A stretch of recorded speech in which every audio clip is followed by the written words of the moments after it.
having that culture that you're talking about, developing that sense of professionalism, serving people, developing a sense that no matter what you're doing within the Department of Buildings, you're part of a broader mission. Exactly. And you understand that there's a purpose, a very specific purpose and a directed purpose of serving and protecting and delivering on that service and safeguard and protection. So let's talk a little in that vein.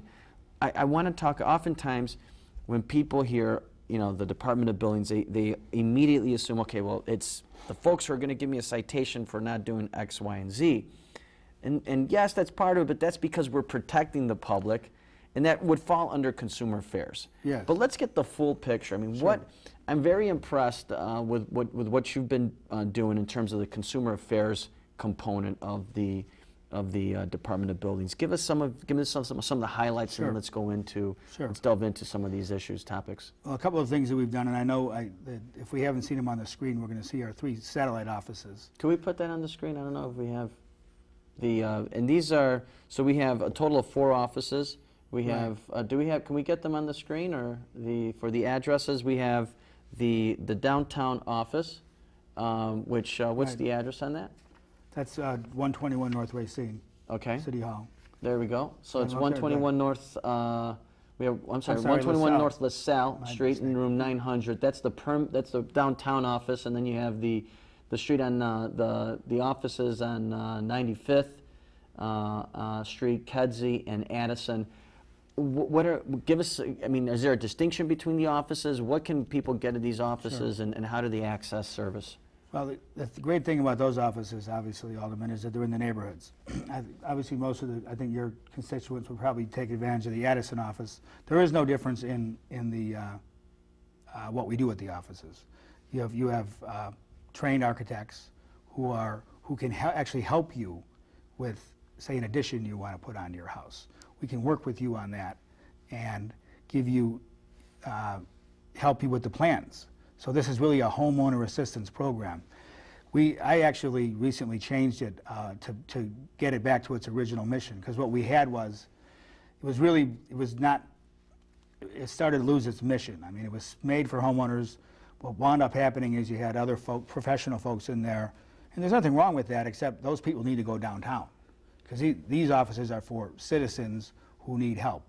I've got this building code violation. What do I do about it? Okay. I need to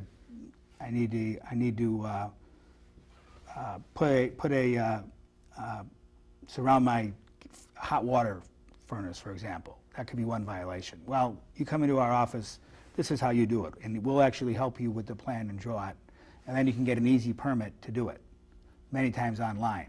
So the idea behind these offices is to serve residents.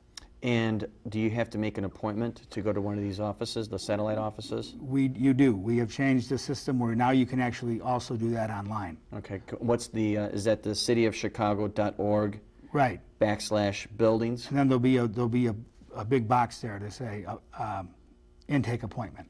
Can you make a call to these offices, or must you go online? Right now we would much prefer that it's much easier to use the online system, but if you don't have access to the internet, you can call our number and we'll get you in. That would be, you can dial 311. I don't know if we can get the phone number up. Yeah, I know that 311 will get you to 311. I would also recommend go to your aldermanic office.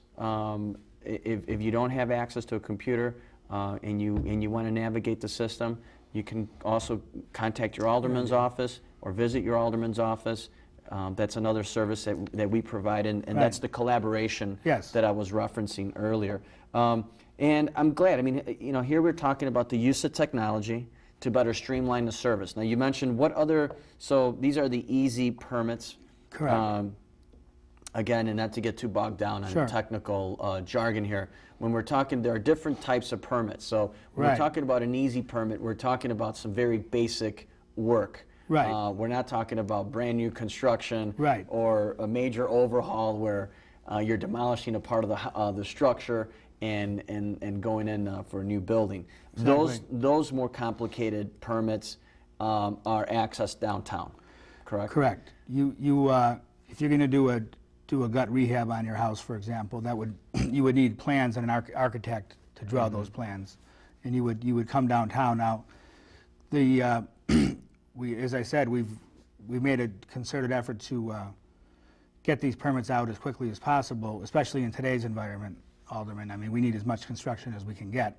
So the time it takes to get a permit is actually for a project that I just mentioned. If everything is pretty much goes on schedule, that permit can be issued in about 30 days. And that's impressive. So that's impressive. I mean, time is absolutely of the essence, and time is, as they say, money. Yes. And given right now what the economic conditions are, Exactly.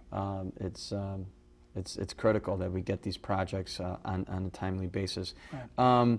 What other consumer, you know, we're talking about consumer issues related to the Department of Buildings. I want to talk about, you mentioned, you know, some of the basic permits that you can get at these satellite offices, but it begs a question. You know, oftentimes I've had constituents come to my office and tell me, you know, I purchased a property, was unaware that work had been done, and now I'm saddled with the violation and needing to hire some assistance to get a new permit for work that's already been done.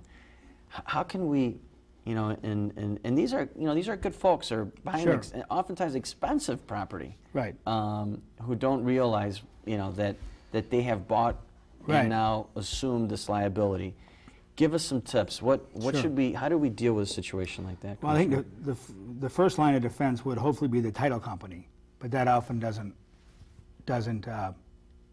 so when you're purchasing the property, you should be the title company should be informing you of this. Yes. And the title company will have copies of the permits? Yes, if they're doing their job. That's a great point. So remember, if you're in the market, and you're looking to purchase a piece of property that has a structure, and ask to see if the permits are attached to then the title? Is that well, they're not attached to the title, but the title company should, if they're doing due diligence, should be able to look for code violations. Okay. Alderman.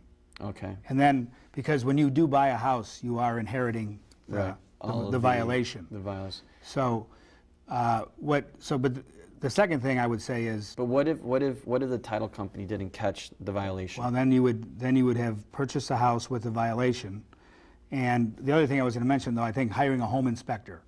Okay. Because the home inspector, if they're good, and you can check with the Better Business Bureau on that, but they would be able to catch violations before purchase. Right, and then before you made the purchase. Now, remember this very important piece of advice, because I can't tell you how many people, good folks, again, I mean, these are hardworking folks. They purchase the property. Right. Oftentimes they see it, they fall in love with a even brand new construction that may have some defects. Sometimes we've caught folks, frankly, violating or deviating from the plans, trying to sneak something through, and all of a sudden now the person buys it and they're stuck with it.